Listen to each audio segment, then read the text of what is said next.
Effect भी देखने को मिल रहे देशों के ऊपर। तो ये सारी चीज़ें हम आज की इस चैप्टर में समझने वाले हैं, मतलब इस वीडियो में हम समझने वाले हैं। तो वैसे तो हम स्टार्ट करेंगे वैश्वीकरण की परिभाषा से कि यार वैश्वीकरण होता क्या है। अब हम वैश्वीकरण से क्या समझते हैं।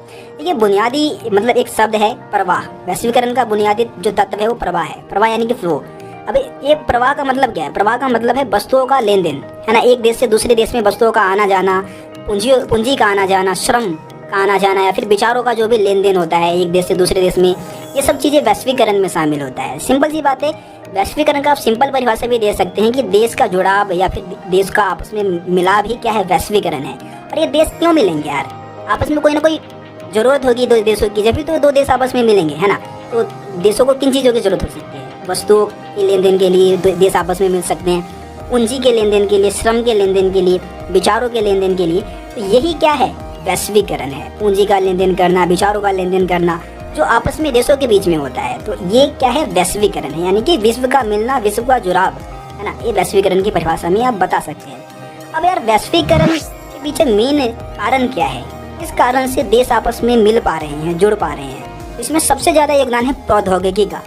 प्रौद्योगिकी यानी कि तकनीक, टेक्नोलॉजी। बिना टेक्नोलॉजी के आप सोचिए कि क्या आपस में ये दुनिया के देश मिल सकते हैं, नहीं मिल सकते। तकनीक में जो उन्नति प्रगति हुई है ना, उसी के कारणवश क्या है कि आज पूरी दुनिया एक ग्राम के रूप में उभर के सामने। ग्राम यानी कि गांव, है ना।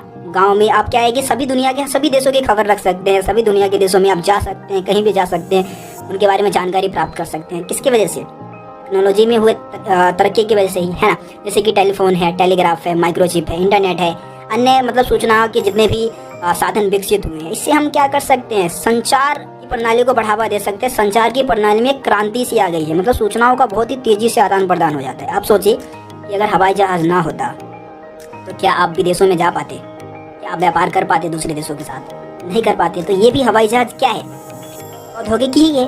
हवाई जहाज जो है आसानी से आप एक देश से दूसरे देश में जा आ सकते हैं। तो ये भी प्रौद्योगिकी का उदाहरण है। इसके अलावा वैश्वीकरण में एक और मेन जो योगदान देने वाली जो चीज़ है, जो तत्व है, वो है वैश्विक समस्याएं। कुछ वैश्विक समस्याओं ने भी क्या किया, देशों को आपस में मिलाया है, आपस में जोड़ा है देशों को। जैसे कि जलवायु परिवर्तन है, सुनामी है ना, वैश्विक ताप वृद्धि है। इन सभी समस्याओं से निपटने के लिए अंतर्राष्ट्रीय सहयोग की जरूरत हुई और इस कारणवश देश आपस में मिले और इसने क्या किया, वैश्वीकरण की प्रक्रिया को तेज बना दिया, वैश्वीकरण में विशेष योगदान दिया। ये सारे आप वैश्वीकरण में योगदान देने वाले पॉइंट्स में लिख सकते हैं। वैश्वीकरण के कारण में ये सारे पॉइंट्स हम बता सकते हैं।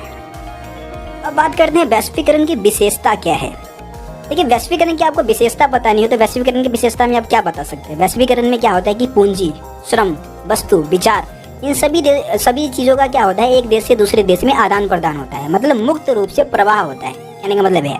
इसके अलावा पूंजीवादी व्यवस्था को बढ़ावा मिला है इससे, ठीक है। मतलब कि जिन लोगों के पास ज़्यादा पैसे हैं वो क्या कर सकते हैं, दूसरे देशों में कंपनी खोल सकते हैं, अपनी कंपनियां स्थापित कर सकते हैं। इससे पूंजीवादी व्यवस्था को बढ़ावा मिला।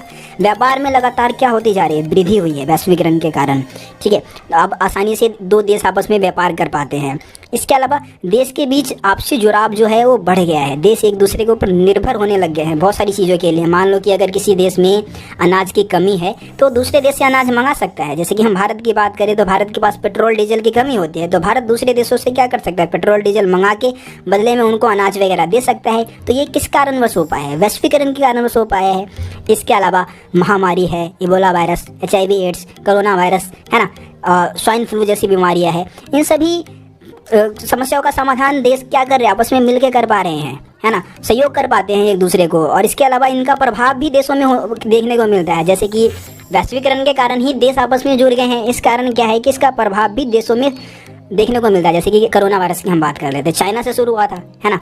इसके जो शुरुआती लक्षण जो थे वो चाइना से शुरू हुआ था, लेकिन बाद में धीरे धीरे दुनिया के दूसरे देशों में फैलने शुरू हो गए। इसके पीछे कारण क्या था, वैश्वीकरण ही, क्योंकि वैश्वीकरण के कारण ही तो देश आपस में जुड़ रहे हैं।